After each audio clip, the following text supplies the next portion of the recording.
It began as a quiet rearrangement of documents deep within a royal archive, one that aides initially dismissed as routine. But when long-standing inheritance patterns shifted overnight, even seasoned courtiers grew uneasy. The Duke of Kent had made a move no one expected. And at the center of it all stood Prince Louis Young, silent and suddenly pivotal. Before we go deeper into what this really means for the royal family, make sure to subscribe so you don't miss a single update. At first, nothing about the shift appeared extraordinary. Royal estates, after all, are constantly reviewed, documents updated, trusts refined, signatures replaced as generations move forward.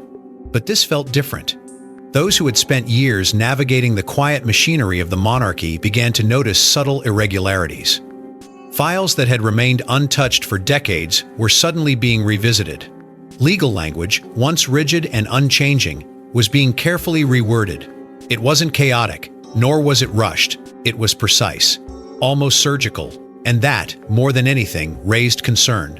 Insiders, those who understood the rhythm of palace operations, began to whisper. Reports suggested that the Duke of Kent, long regarded as one of the monarchy's most steady and traditional figures, had personally initiated a review of several legacy holdings tied to his name. Not delegated, not recommended, initiated. That distinction mattered, because in royal circles, actions taken personally, especially by someone of his stature, are rarely without deeper meaning. They are signals. Quiet ones, but unmistakable to those trained to read them. At first, aides struggled to interpret what they were seeing. Some insisted it was nothing more than a routine update, an aging royal ensuring his affairs were in order. Others weren't so convinced, because alongside these revisions came something far more unusual, a reshuffling of beneficiaries. Names that had been expected assumed even were no longer appearing in the same positions. In some cases, they were missing entirely. And in their place, new considerations began to surface, written carefully into documents that were never meant to attract attention. That's when the unease began to spread. Because among those newly mentioned, one name stood out above all others: Prince Louis. Young, far removed from the immediate pressures of royal duty, and until now, largely untouched by the intricate politics of inheritance and legacy. His presence in these discussions was unexpected. Not impossible, but unexpected. Royal watchers, particularly those with long memories, began connecting threads. Why now? Why him? And why through such a quiet, almost invisible process? Various interpretations began to circulate. Some suggested it was a forward-looking move, a way to secure the monarchy's future by strengthening the next generation. Others hinted at something more complex, a recalibration, a shift in how legacy itself would be distributed moving forward. And then there were those whispers, persistent, difficult to trace, that this was not merely about inclusion, but about exclusion. Because every addition tells a story, but so does every absence. And as these documents continued to evolve behind closed doors, the atmosphere within royal circles began to change. Conversations grew more cautious. Questions were asked more carefully. The kind of silence that settles when something significant is unfolding but no one is yet willing to name it began to take hold. It was no longer just about paperwork. It was about intent, about direction, about a future being quietly rewritten in ink that few were allowed to see. But what seemed like quiet paperwork soon revealed itself as something far more deliberate and far more disruptive. For decades, the Duke of Kent operated in the shadows of royal prominence, never flashy, never controversial. But behind that quiet loyalty lay control over one of the monarchy's most intricate webs of property and legacy. And now, in the twilight of his tenure, he was rewriting the rules. To understand the weight of what was unfolding, one had to understand the man himself. The Duke of Kent was not a headline figure, not someone who commanded public fascination or media frenzy. He existed in a different realm of the monarchy, one built on duty without spectacle, on responsibility without recognition. For years, he carried out his role with a kind of disciplined invisibility, attending engagements, managing obligations, and most importantly, safeguarding a network of royal interests that few outside the institution truly understood. He was, in many ways, a custodian of the monarchy's quieter power. Because beyond the well-known estates and grand palaces lies another layer of royal ownership, properties less publicized, but no less significant. These holdings, often tied to historical agreements, family trusts, and legacy arrangements, form a complex structure that has been carefully preserved across generations. The Duke of Kent had long been entrusted with overseeing portions of this structure, ensuring that its integrity remained intact. It was not glamorous work. It required patience, precision, and above all, an unwavering respect for tradition. And tradition within the House of Windsor is not merely a guideline, it is a binding force.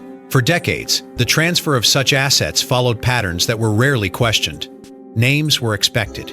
Lines of succession, even when informal, were understood. There was a rhythm to it, a sense of continuity that reassured both the family and those who observed it. To disrupt that rhythm was not simply unusual, it was almost unthinkable, which is why the Duke's recent actions carried such weight. Because this was a man known not for bold gestures, but for careful preservation.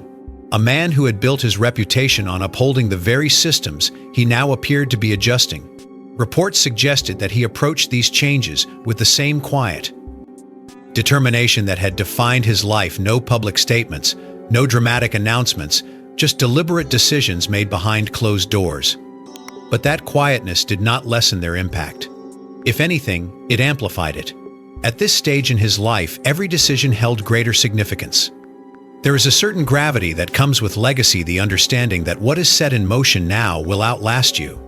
For the Duke of Kent, this was not simply about administration. It was about closure, about ensuring that what he had been entrusted with would be carried forward in a way he deemed appropriate. And perhaps, in his view, that meant rethinking the very assumptions that had guided previous generations. But such rethinking does not happen in isolation, because within the monarchy, every action is connected. Every adjustment, no matter how small, sends ripples through the broader structure. And when those adjustments involve inheritance, legacy, and the delicate balance of family dynamics, those ripples can quickly become waves. It wasn't long before those closest to the institution began to sense that something fundamental was shifting, not loudly, not dramatically, but undeniably. And what made it even more unsettling was the contrast.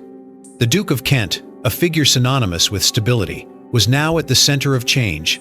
A man who had spent decades protecting tradition was, in his final chapter, redefining it.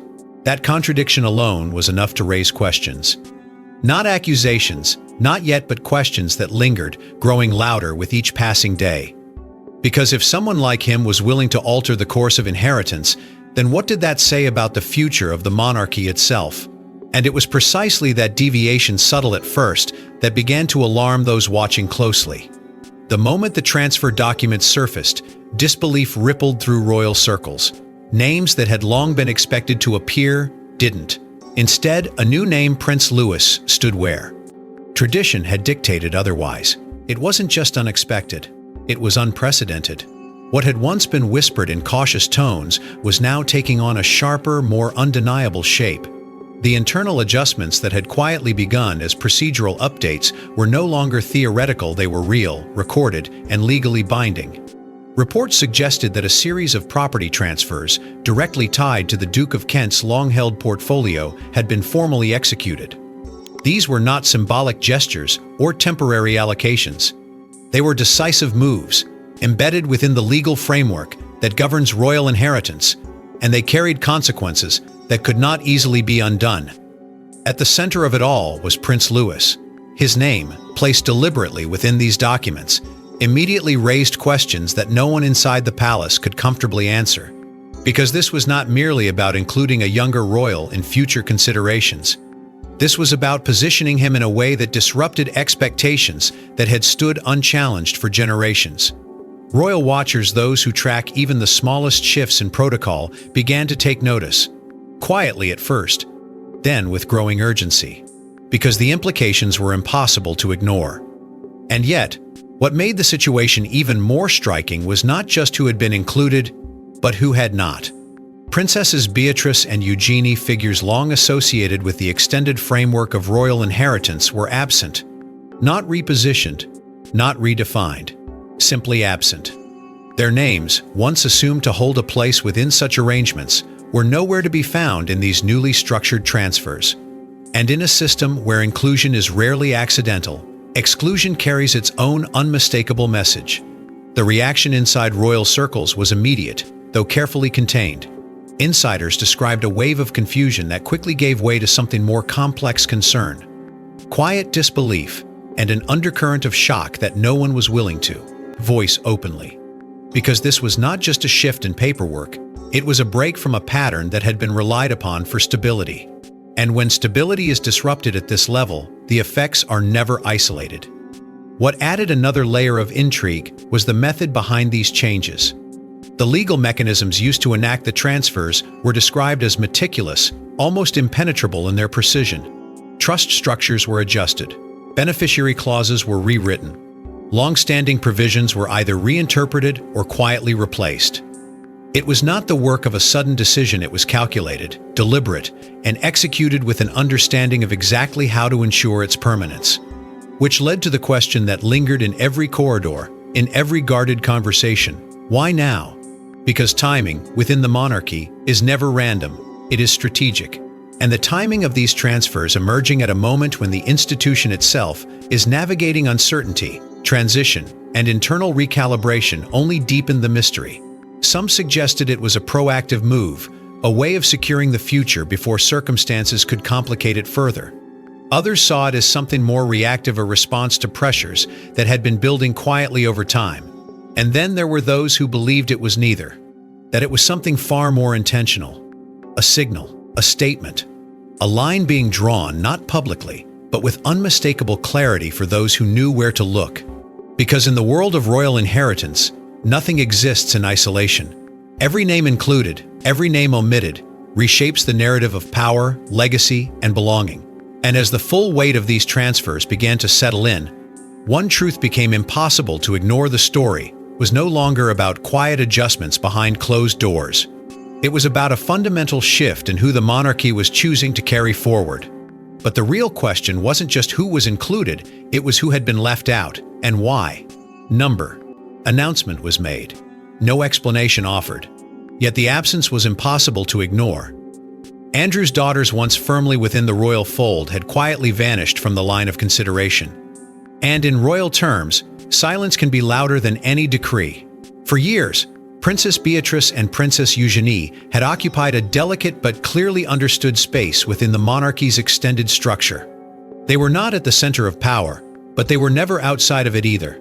Their presence carried continuity, a reminder of the broader Windsor lineage, of branches that, while not directly in line for the throne, still held a place within its carefully maintained ecosystem of legacy and inheritance. That place had never been formally guaranteed, yet it had always been expected. Assumed, reinforced through patterns that rarely needed to be spoken aloud. They had grown up within that expectation. Their connection to royal assets, though often understated, was rooted in decades of quiet precedent. Properties, trusts, and legacy arrangements, tied to extended family members, had historically included them within their orbit, not always as primary beneficiaries, but as part of a wider network that ensured no branch of the family was entirely disconnected from the institution's material and symbolic wealth. It was a system built on balance, subtle, sometimes fragile, but consistent.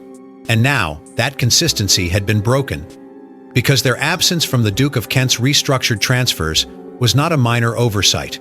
It was a rupture, a deliberate departure from a pattern that had, until now, remained largely intact. And within the monarchy, departures of this nature are never neutral. They carry weight. They suggest intention. They invite interpretation. The implications were immediate, even if they remained unspoken.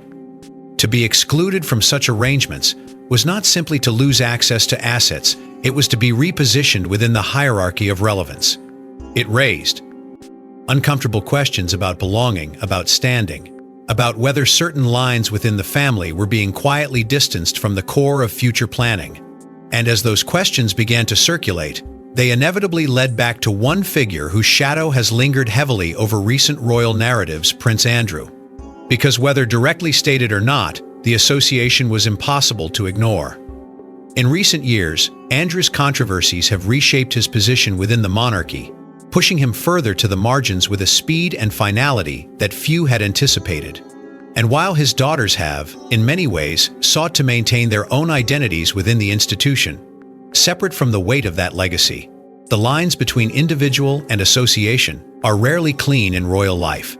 The past has a way of following closely, influencing perceptions, decisions, and ultimately, outcomes. So when their names failed to appear in these newly structured transfers, many began to wonder, was this simply a reflection of shifting priorities, or was it something more pointed? A quiet recalibration of who remains within the monarchy's inner circle of trust, and who, however subtly, is being guided away from it. The palace, as expected, offered nothing. No clarification, no reassurance. Just the same carefully maintained silence that has long been its most powerful tool. But silence, in this case, did not contain the story. It expanded it. Because in the absence of explanation, speculation thrives. And speculation, once it takes hold, begins to shape its own narrative. Media insiders began to take notice. Not in loud, headline-grabbing ways at first, but through a steady accumulation of observations, questions, and carefully worded reports. Patterns were examined, comparisons were drawn, and slowly a picture began to form, not complete, not confirmed, but compelling enough to demand attention. A picture of a monarchy that was, perhaps, redefining its boundaries. Quietly, but decisively. And as that picture became clearer, one truth began to settle in with unsettling clarity. This was not just about inheritance. It was about direction. About who moves forward with the institution and who is left to navigate its edges. As the silence deepened, attention shifted to the one figure who had everything to gain and everything to prove. At just a young age, Prince Louis had never been considered central to the monarchy's power structure. Yet suddenly, his name was attached to assets tied to legacy, land, and influence. This wasn't a gesture, it was a signal. Because within the carefully ordered world of royal hierarchy, position is everything. Prince Louis, as the youngest child of Prince William and Catherine, exists within a line of succession that already feels secure, already defined. He is not the immediate heir, nor the spare in the traditional sense. His role, at least until now, has been symbolic, a representation of continuity, of youth, of the monarchy's future unfolding naturally over time. But symbolism, in the royal system, often masks something deeper. It creates space. And sometimes, that space becomes opportunity. What makes his sudden inclusion so striking is not just his age, but the timing. Because this is not a distant, theoretical inheritance being discussed decades into the future. These are present-day decisions, being made now, with immediate structural implications, and placing assets, real, tangible assets, into the orbit of someone so young suggests a shift in thinking. A move away from reactive inheritance toward proactive positioning. It is not about waiting for the future to arrive. It is about shaping it in advance. Prince Louis represents more than just an individual. He represents a branch of the direct line of succession that flows through William and Catherine. And in recent years, there has been growing emphasis on consolidating influence within that line. Not loudly, not through public declarations, but through quieter mechanisms, appointments, visibility, and now it seems, inheritance structures. By anchoring key assets within this branch, the monarchy strengthens its core. It reduces ambiguity. It creates a clearer path forward, and yet, this approach is not without precedent. History offers subtle echoes of similar shifts, moments when the monarchy, facing uncertainty or transition, chose to recalibrate where its power truly resided. Not always in ways that were immediately understood, but in ways that, over time, revealed a consistent logic: protect the center, reinforce the future, and minimize vulnerability at the edges. In that sense, what is happening now may not be entirely new, but it feels different, more deliberate, more refined. Because the modern monarchy operates under pressures that previous generations did not face in the same way. Public scrutiny is constant. Expectations are evolving. The balance between tradition and adaptation is more fragile than ever. And within that environment, control becomes essential, not just over image, but over structure, over who holds what and why. So when Prince Louis's name appears in connection with these assets, it sends a message that extends beyond him. It speaks to a broader strategy, one that prioritizes stability through consolidation, one that suggests the monarchy is not simply preserving its legacy, but actively reshaping it to meet the demands of a changing world. Of course, interpretations vary. Some see this as a natural progression, a recognition that the future of the institution lies firmly within William's immediate family.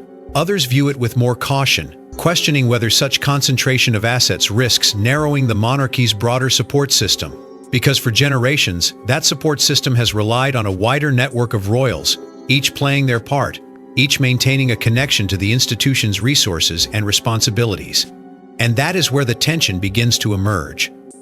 Because strategy, no matter how carefully constructed, does not exist in isolation. It affects people. It shifts relationships. It redefines roles in ways that are not always immediately visible, but deeply felt. And as Prince Louis's position begins to evolve quietly, but unmistakably those around him cannot help but take notice. But if this was strategy, it was one that others in the royal family could not ignore. Behind closed doors, reactions were anything but calm. While public statements remained carefully neutral, insiders described a ripple of tension, subtle, controlled, but unmistakable. Because in the monarchy, every asset tells a story, and this one was loud. What made the situation particularly unsettling was not the presence of conflict, but the way it was being contained. There were no dramatic confrontations, no visible fractures spilling into the public eye. Instead, there was restraint, measured, deliberate, almost rehearsed. But beneath that restraint, something far more complex was unfolding. Reports suggested that senior members of the royal family had become acutely aware of the implications tied to these transfers. And while no one moved hastily, no one remained indifferent either. At the center of this quiet storm were Prince William and Catherine. Their position within the monarchy had always been one of balance, bridging tradition and modernity, maintaining continuity while preparing for the future. And now, with Prince Louis unexpectedly linked to this evolving narrative, questions naturally turned toward them. Not in accusation, but in curiosity. Were they aware of the Duke of Kent's intentions before these changes surfaced?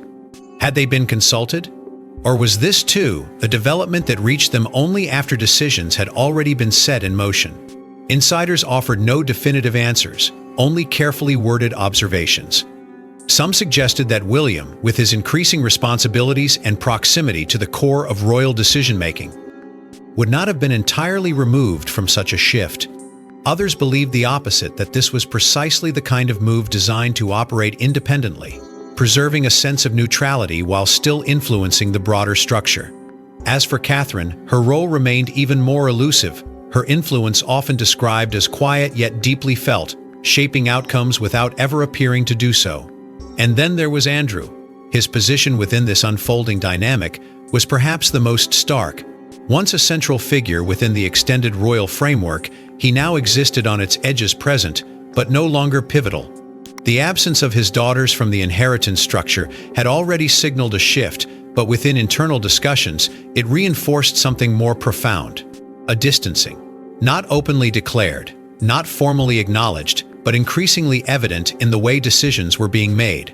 He was no longer part of the equation in the way he once had been. For the courtiers, the individuals tasked with maintaining the delicate machinery of the monarchy, this moment required a level of precision that bordered on impossible. Loyalty had to be balanced with discretion. Information had to be managed without appearing controlled. Every word, every silence carried weight. Because in an institution built on perception as much as reality, even the smallest misstep could ripple outward in unpredictable ways. And yet, despite their efforts, the outside world began to sense that something deeper was at play. Media insiders, those who had spent years decoding the subtle language of royal affairs, started to piece together fragments of the story. Not through official channels, but through patterns. Through what was said, and more importantly, through what was not. Carefully crafted reports began to emerge, hinting at tensions that had not yet fully surfaced. They spoke of shifts in influence, of quiet realignments, of a monarchy that was, perhaps, undergoing a transformation, more significant than it appeared on the surface. Behind it all were the advisors, the unseen architects of royal communication. Their role in shaping the narrative, or in this case, preserving its silence, was critical. They understood the stakes. They understood that once a story like this fully broke into the public domain, it could not be easily contained. So they moved carefully, guiding responses, limiting exposure, ensuring that what little emerged did so in a controlled, measured way. But control, no matter how precise, has its limits.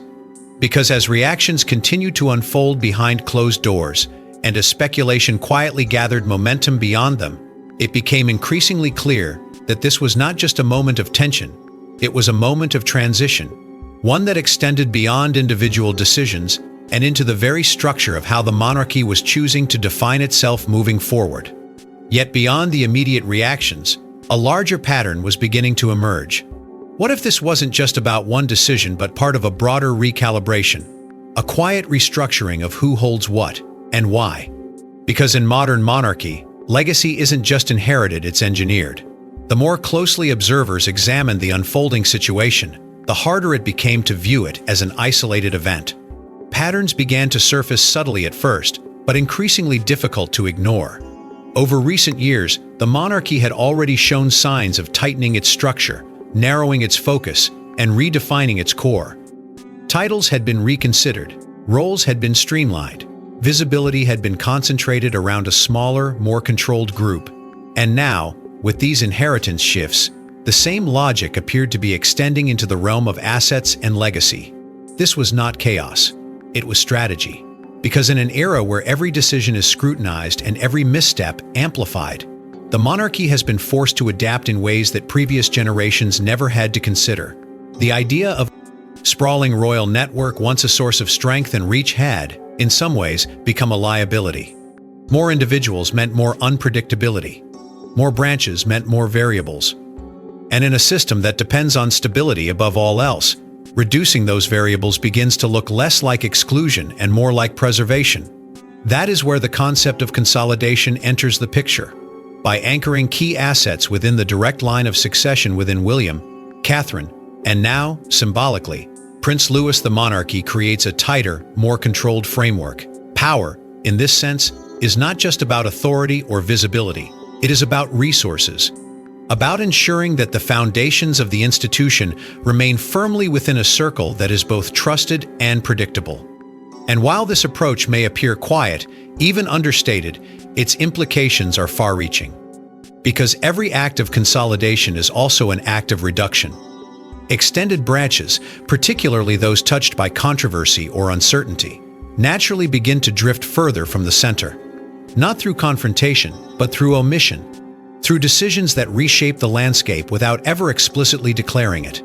And over time, those omissions accumulate, creating a new reality, one where the boundaries of influence are more clearly defined, even if they are never formally announced. History, in its own way, supports this shift. The monarchy has faced moments before where it was forced to reassess its structure. Times when external pressure or internal conflict demanded a recalibration of priorities. In those moments, survival often depended on clarity, on identifying the core and reinforcing it, while allowing less essential elements to recede. What we are witnessing now may well be a modern version of that same instinct, refined, less visible, but no less deliberate. And within that context, the Duke of Kent's actions begin to take on a different meaning. Rather than a singular decision made in isolation, they appear as part of a broader alignment, a final contribution to a system already in motion. His choices, shaped by decades of experience and an intimate understanding of royal tradition, were shaped by his years of experience and an intimate understanding of royal tradition, may reflect not just personal judgment, but an awareness of where the monarchy is heading. A recognition that the old structures, while respected, may no longer fully serve the needs of the present. Which brings us to the future, because the implications of these changes extend far beyond the immediate moment. They shape how the next generation will inherit not just titles, but responsibility. They define who holds the keys to the monarchy's material and symbolic power. And perhaps most importantly, they signal a shift in philosophy from inheritance as a passive process to inheritance as an active, strategic decision. It is a transformation that will not be announced with ceremony. It will not be explained in speeches or formal declarations, but it will be felt in the structure, in the relationships, in the quiet but unmistakable reordering of the royal landscape. And as the dust began to settle, one truth became increasingly clear. In the end, no formal announcement marked the change. No ceremony acknowledged it. Yet the message was unmistakable. The monarchy was evolving, and not everyone would move forward with it. What began as a quiet rearrangement of documents had now revealed its full meaning. This was never just about property. It was never just about inheritance. It was about direction, about who the monarchy was choosing to carry into its future, and who, however subtly, was being left behind. The transfers linked to the Duke of Kent had acted as a catalyst, exposing a deeper transformation already underway. A transformation that did not rely on public declarations, but on precise, calculated decisions made far from the spotlight. Because in the world of royal legacy, the most powerful changes are often the ones no one announces. Prince Louis's emergence within. This structure was not accidental. It was symbolic, yes, but it was also strategic. His inclusion signaled a long-term vision, one that extended far beyond the present moment.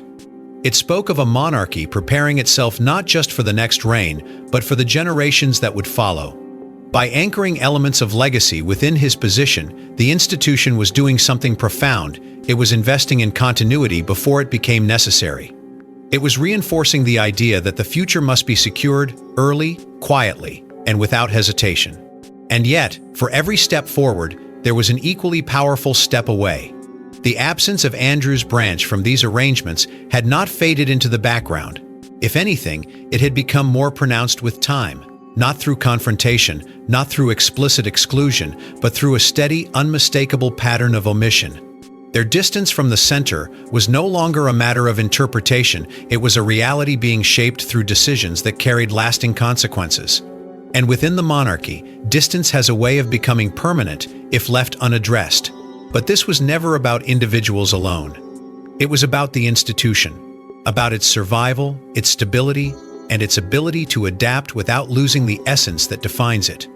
In an era marked by scrutiny and shifting expectations, the monarchy has been forced to rethink not only how it presents itself, but how it structures itself.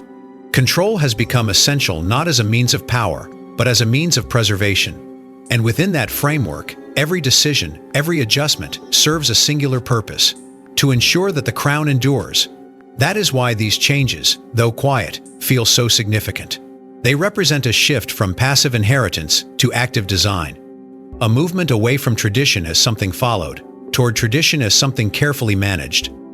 The monarchy is no longer simply passing down its legacy, it is shaping it, refining it, and, when necessary, redefining it entirely. And in doing so, it reveals a truth that is both unsettling and undeniable.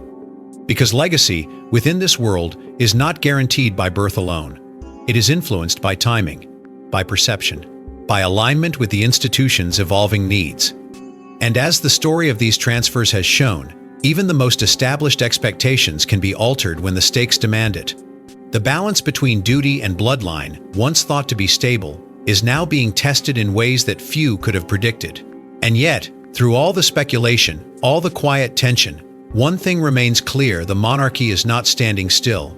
It is moving, carefully, deliberately, and with a sense of purpose that prioritizes continuity above all else. Those who align with that purpose will find their place within its future. Those who do not may find themselves gradually, almost imperceptibly, moving further away from its center. Because within the House of Windsor, legacy is never accidental, it is chosen, protected, and, when necessary, rewritten. Thanks for watching. Please don't forget to like and subscribe, and we will see you in the next one.